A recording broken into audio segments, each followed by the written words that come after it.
I knew fear the day I fought beside humanity Commander Valeth. Sorn had lived for 700 years, and in all that time he had never known true fear until the day he met the humans. He stood on the bridge of his flagship, the Eternal Whisper, and watched the stars burn in the distance as another colony fell to the Kethra swarm.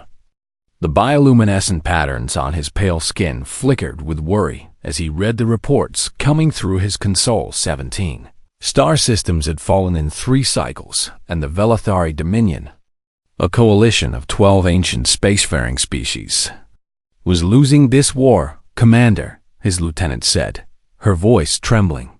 The Council has sent new orders. Valeth turned to face her and noticed how her skin glowed with the same fearful blue light as his own. Their species could not hide their emotions, and right now every Velathari on the ship radiated despair. What do they want from us now? He asked. We are to rendezvous with a fleet from the Terran contingent at the Morthax Nebula. Together we will launch an assault on Kethra Prime, the spawning world of the swarm. Valeth felt confusion rise in his chest, and his skin flickered to a questioning purple. The Terrans were new to the galactic community, having achieved faster than light travel only 40 cycles ago. The humans? He said. They have been among the stars for less than half a century. What could they possibly offer against the Kethra? His lieutenant shifted uncomfortably, and her patterns became a strange mix of colors that Valeth had never seen before. I have heard stories about them, Commander. Strange stories. What kind of stories? They say the humans are different from us. They say when you tell a human that a mission will likely kill them, they smile. They say humans will walk into certain death and make jokes about it. Valeth dismissed this with a wave of his long fingers. Young species often had strange customs born from ignorance. The humans simply did not understand what death truly meant because they had not yet learned to fear it properly. They are children, he said. Their entire species has existed for less time than I have been alive. They will learn fear soon enough. 3 days later, the human fleet arrived at the rendezvous point, and Valeth watched from his observation deck as their ships emerged from hyperspace. He had expected something impressive. Perhaps something to justify the Council's faith in these newcomers. Instead, he saw a collection of battered vessels, mismatched in design, scarred from countless battles. Some of them looked like they should not even be capable of flight. Those ships are damaged, his lieutenant observed. Those ships are garbage, Valeth corrected her. What is the Council thinking, sending us these broken toys? But then he noticed something else. Despite the condition of their vessels, the human crews moved with a strange energy. He watched their communications channels and saw them laughing and talking with excitement. They acted like they were going to a celebration rather than a battle that would likely kill them. A shuttle from the human flagship requested permission to dock, and Valeth granted it. He would meet these strange creatures and see for himself what the Council found so valuable about them. Captain Elena Vasquez was not what he expected. She was small, barely reaching his chest, with dark hair cut short and skin marked by dozens of scars. When she stepped off the shuttle, she looked around the pristine Velathari vessel with obvious curiosity, and then she looked at Valeth and smiled. That smile unsettled him in a way he could not explain. Commander Sorn, she said, extending her hand in the human greeting gesture. It is an honor to fight alongside the Velathari. My crew is ready to kick some swarm ass. Valeth did not understand the phrase, but he understood her tone. She was eager, excited even. Did she not know what they were facing? Captain Vasquez, he replied, keeping his voice formal. I must be honest with you. The tactical projections for this mission give us a 12% chance of survival. Are you certain your people understand what they are volunteering for? Captain Vasquez laughed. She actually laughed, a sound that echoed through the docking bay and made several Velathari officers turn in confusion. 12%? She said. Hell, Commander. Those are better odds than my grandmother had when she crossed the ocean in a leaking boat. We will take those odds. Valeth felt his skin flicker to confused yellow. He did not understand this response at all. You find humor in the likelihood of your own death? The human captain's smile faded slightly, but did not disappear. Something passed behind her eyes. Something deep and old and impossible for Valeth to read. Commander, let me tell you something about humans. We have been dying since the moment we first stood upright on our little blue world. Everything wants to kill us. The weather, the animals, the diseases, each other. We have spent our entire existence fighting against extinction. She stepped closer to him, and despite her small size, Valeth found himself wanting to step back. We do not laugh because we do not understand death. We laugh because we understand it better than anyone. We laugh because if we did not laugh, we would scream and never stop. Does that make sense to you? It did not make sense. It made no sense at all. I have lived for 700 years, Valeth said. I have seen empires rise and fall. I have watched stars die. I understand death. Captain Vasquez looked at him with something that might have been pity. With respect, Commander, you understand endings. That is not the same thing. You fear death so much that you have spent 7 centuries avoiding it. My species fears death so much that we run straight at it before it can catch us.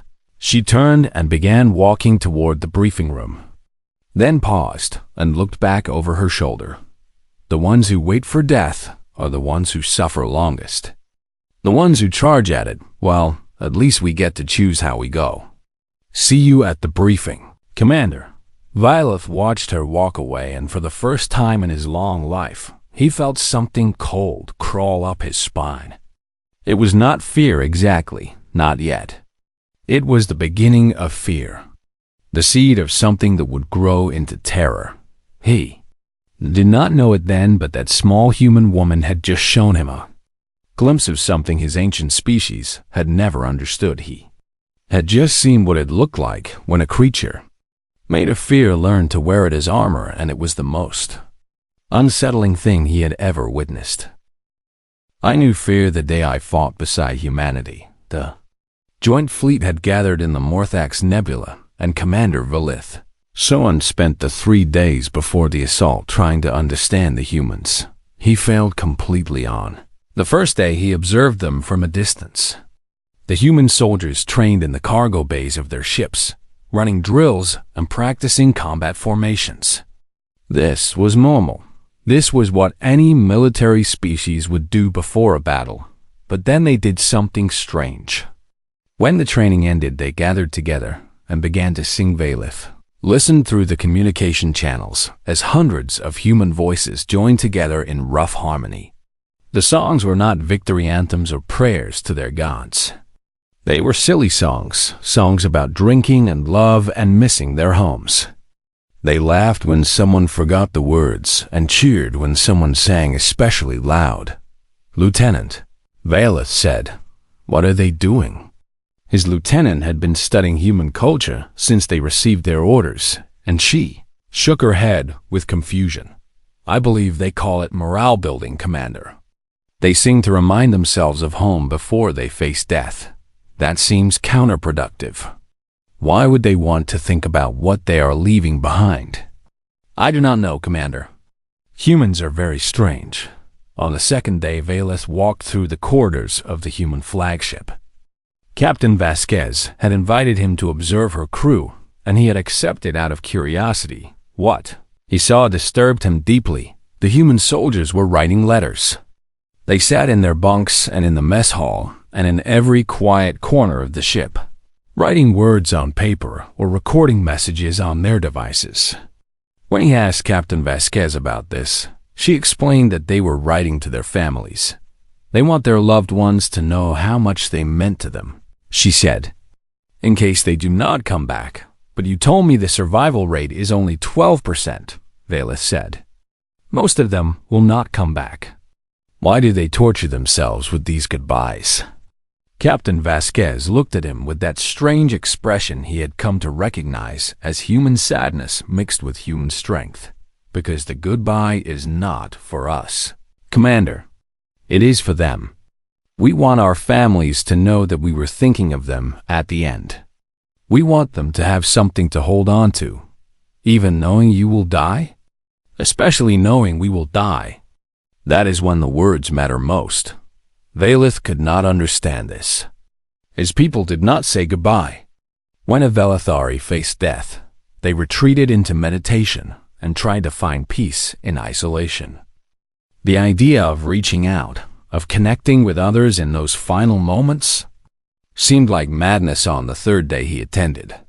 The human briefing and his confusion turned into something closer to horror. The plan was insane. Captain Vasquez stood before a holographic display of Kethra Prime and explained that a ground team would assault the Central Hive Nexus while the fleet held the orbital defenses.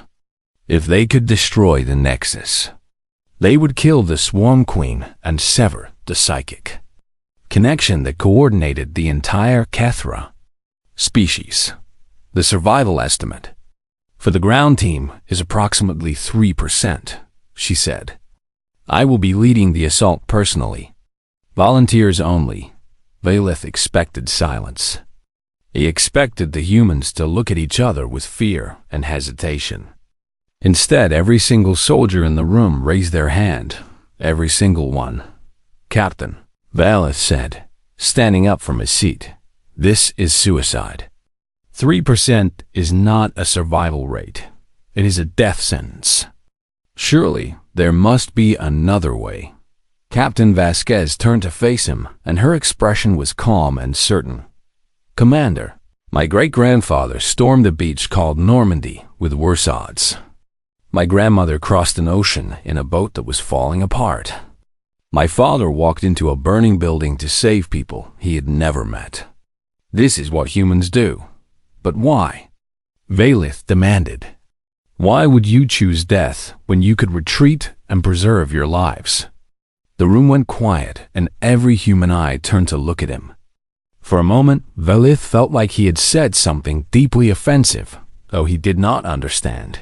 What a young soldier near the back of the room spoke up. He could not have been more than 20 years old by human standards. Barely an adult, sir, the young man said. If we retreat today, the swarm will consume another dozen worlds. Billions of people will die. My kid sister lives on a colony near the front lines. If we do not stop them here, she will never get to grow up. But you will die. Valeth said. Maybe, the young soldier agreed. But she will live. That is a trade I will make every time. Valeth looked around the room at the faces of these strange, short-lived creatures. They were afraid. He could see it in their eyes. They were terrified of what was coming, and they were going anyway. Something broke inside him then. Some understanding he had carried for 700 years. His people believed that wisdom came with age, that the oldest species were the wisest. But these humans who lived for less than a century understood something that the Velethari had never grasped. They understood that some things were worth dying for. Captain Vasquez. Valeth heard himself say, I request permission to accompany the ground assault. The room went silent again.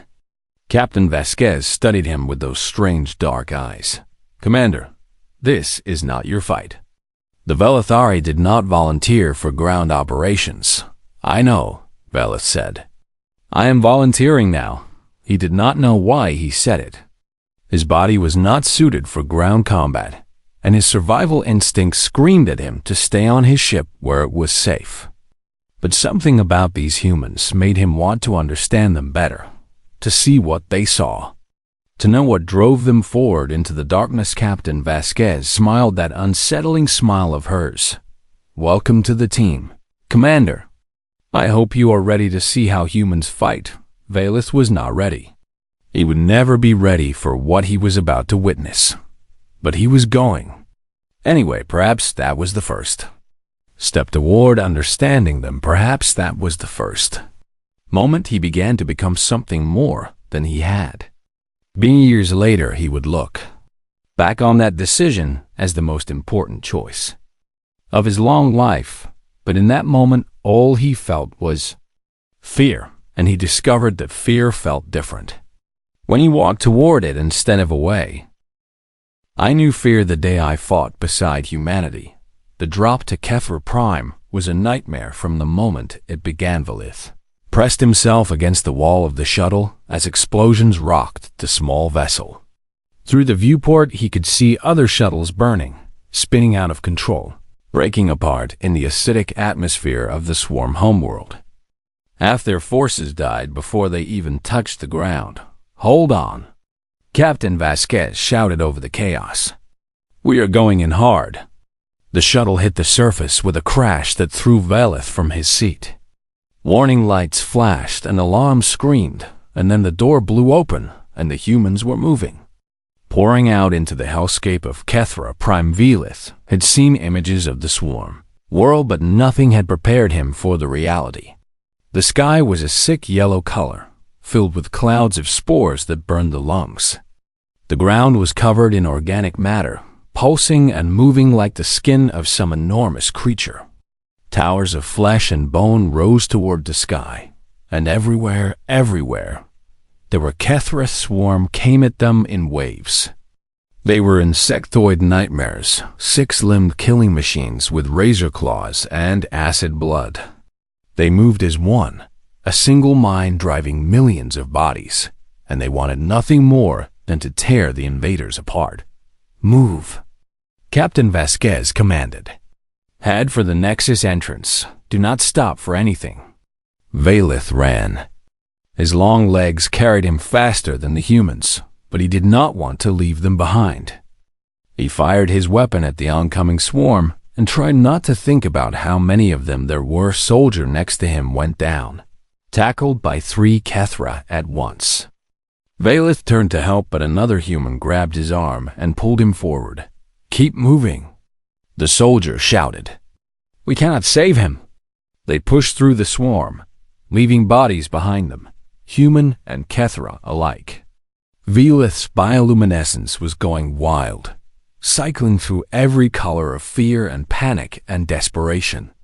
He could not control it, could not hide what he was feeling, and he was certain that every human who looked at him could see his terror, but they did not judge him. They did not even seem to notice. They were too busy fighting. A sergeant named Rodriguez took a hit to his arm. The Kethra claw went clean through, severing the limb at the elbow. Velith watched in horror as the man stumbled, looked at his missing arm, and then did something impossible. He pulled a cord from his belt and wrapped it around the stump to stop the bleeding. Then he picked up his weapon with his remaining hand and kept firing. "Sergeant," Velith gasped. "Your arm." "I will worry about it later," Rodriguez said through gritted teeth. "We have a job to do, but you need medical attention." The sergeant laughed, a harsh and painful sound. "Commander, I will rest when I am dead. Until then I fight." They reached the entrance to the Hive Nexus, a massive opening in the largest organic tower. The way was blocked by a wall of Kethra, hundreds of them, mandibles clicking in anticipation of the kill. Captain Vasquez raised her hand and the humans formed a line. They were fewer now, so many fewer than when they started. Velith counted maybe 40 survivors out of the 200 who had made the drop. "This is it," Captain Vasquez said. "On my signal, we push through. No matter what happens, no matter who falls, the team with the charges keeps moving." "Understood?" "Yes, ma'am." The humans shouted in unison. "Commander Sorn," she said, turning to look at him. "Stay close to me. I promise to show you how humans fight." "I have seen how you fight," Velith said. "You fight like madmen." She smiled that smile again. "You have not seen anything yet." They charged. What followed was the most violent thing Velith had ever witnessed in 700 years of life. The humans did not fight like his people, with careful tactics and strategic retreats. They fought like animals, like demons, like something pulled from the darkest nightmares of the universe. A young woman named Kim took a claw to the stomach and kept fighting, holding her insides in with one hand while firing with the other. A private named Jackson was dragged down by Kethra and used his last grenade to take a dozen of them with him. Everywhere Valeth looked, humans were dying and killing and screaming, and they were screaming.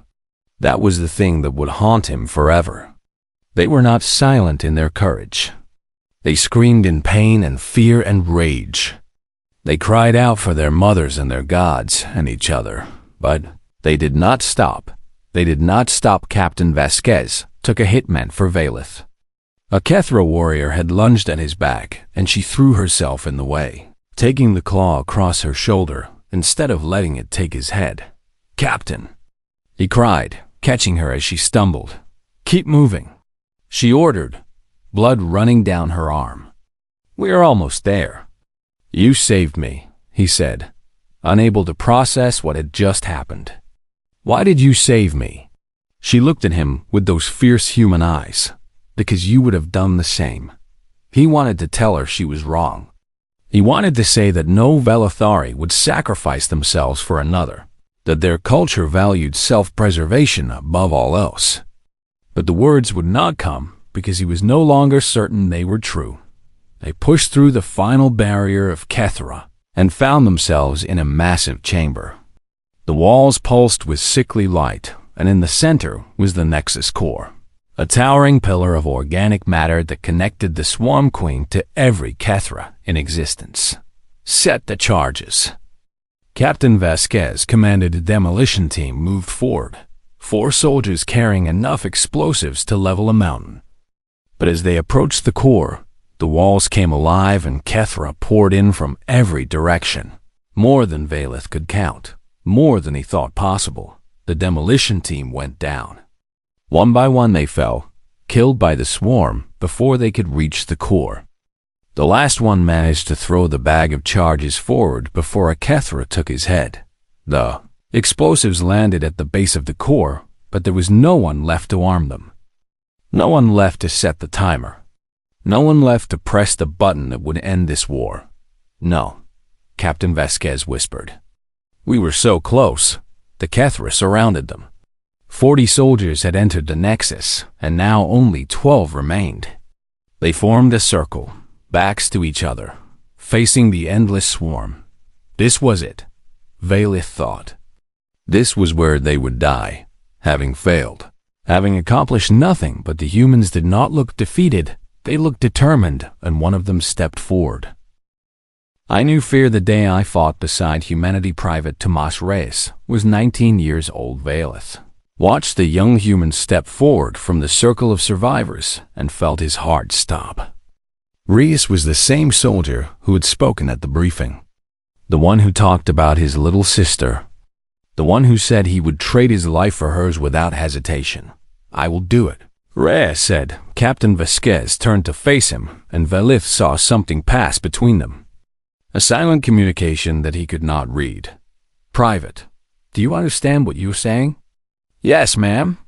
"Someone has to arm the charges manually. Someone has to stay behind and press the button. I am volunteering. There is no coming back from this, Tomas." The young man's hands were shaking. Valeth could see them trembling at his sides, and he realized with sudden clarity that Reyes was terrified. This was not a man who did not understand death. This was a man who understood it perfectly and was choosing it anyway. "I know," Reyes said.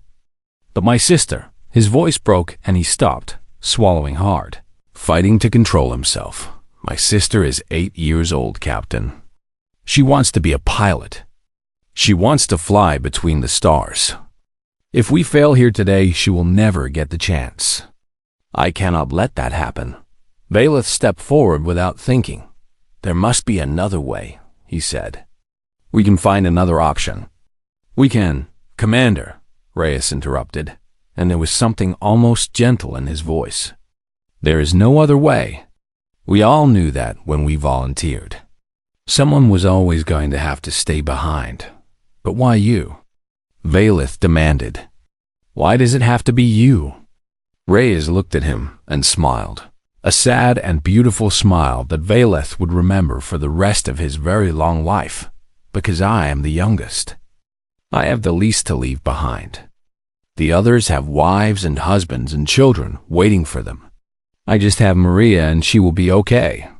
My parents will take care of her. She will grow up and she will fly, and maybe one day she will understand why her brother did not come home. The Kethra were closing in.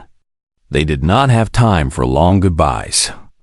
Every second they waited was a second closer to death for all of them. Captain Vasquez put her hand on Rhea's shoulder. Your name will be remembered, Private. I swear it. Just make sure Maria knows I love her, he said. That is all I ask. Then he turned and began walking toward the Nexus core. The Kethra saw him coming and they surged forward. Reyes raised his weapon and began firing. Not to kill them all because that was impossible, but to clear a path. To buy himself enough time to reach the explosives covering fire. Captain Vasquez shouted, "Give him everything we have." The survivors opened fire, pouring everything they had into the swarm, creating a corridor of death for Reyes to walk through.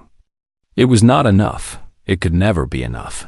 But it was something. Valeth fired his weapon until it overheated, and then he picked up a fallen human's rifle and kept firing. His bioluminescence was blazing now, every color of the spectrum cycling across his skin, but he did not care. All that mattered was giving that young man a few more seconds. Reyes reached the charges.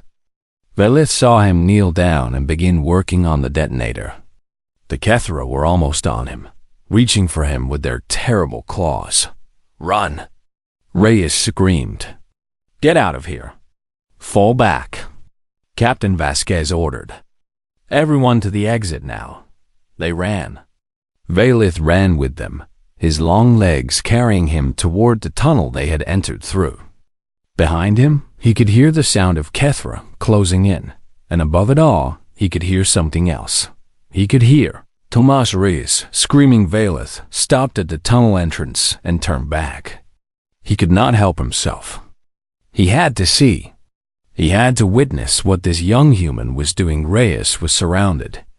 The Kethra had formed a wall around him, cutting him off from any hope of escape. But he had gotten the detonator working. Valeth could see the red light blinking in his hand.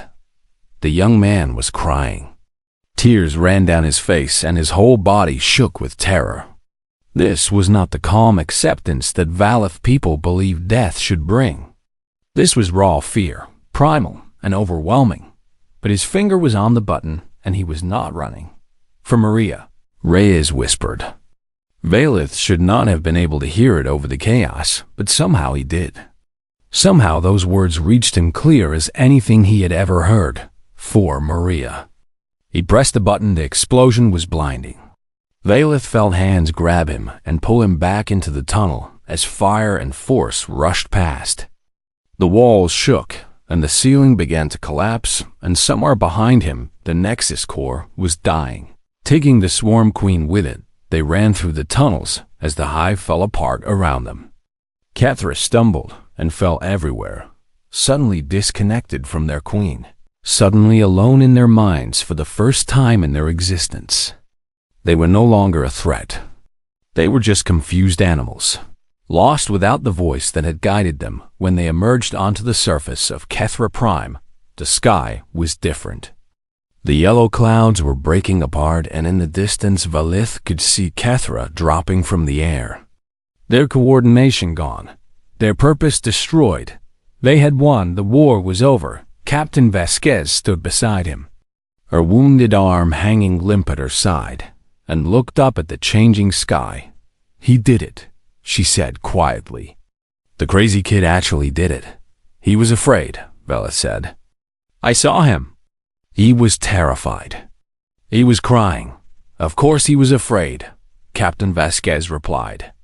"He was 19 years old, and he knew he was going to die. Only a fool would not be afraid.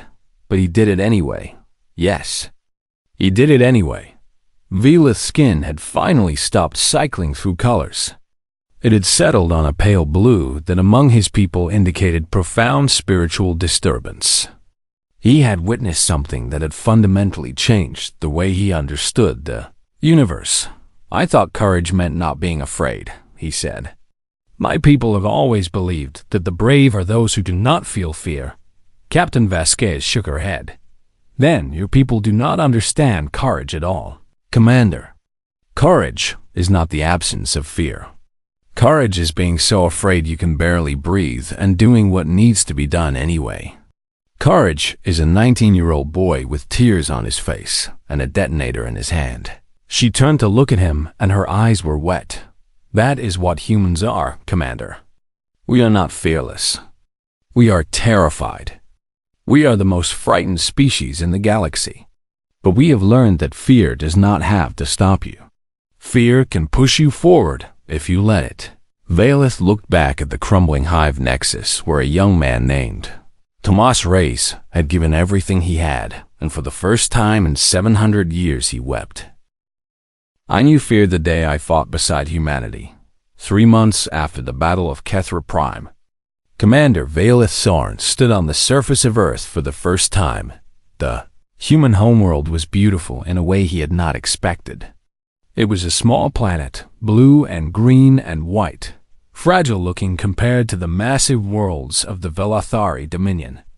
But there was something about it that made his heart ache, perhaps. It was knowing what this little world had produced the Dominion.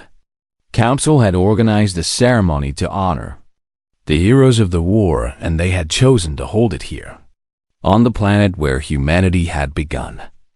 Representatives from all 12 species had gathered to pay tribute to the soldiers who had given everything to save the galaxy from the swarm. Valeth had arrived early because he wanted to understand something. He wanted to know how a species that lived for less than a century could produce individuals willing to sacrifice themselves for strangers. He wanted to know the secret of human courage, so he walked through the human city, and he looked at what they had built. Everywhere he went, he saw monuments. They were carved from stone and cast in metal and etched into walls. They stood in parks and squares and along the sides of streets. Some were enormous, towering structures that reached toward the sky, and others were small, simple markers that most people walked past without noticing. They were memorials to the dead. Valeth stopped in front of one of them. A wall covered in names. Thousands and thousands of names carved into black stone. A human woman stood nearby, her fingers tracing one of the names, tears running down her face. "What is this place?" he asked her. She looked up at him, and he saw that she was not afraid of his alien appearance. She simply looked tired and sad and old beyond her years. "This is a memorial to a war my people fought long ago," she said. "Before we knew there was anyone else in the universe. Back when we only had each other to fight. You build monuments to those who die in your wars? We build monuments so we never forget them. So their sacrifice means something. So future generations know what others gave up for them to exist." Valeth looked at the wall of names and felt something shift inside him. His people did not do this. The Velathari lived for centuries, but they did not build monuments to their dead. When someone died, they were mourned briefly and then forgotten. Dwelling on death was considered unhealthy, a sign of weakness, but the humans, who lived for such a short time, spent that precious time remembering those who had gone before. "Why?" he asked. "Why do you hold on to the pain?" The woman smiled sadly. "Because the pain is not separate from the love, Commander. We remember the dead because we love them.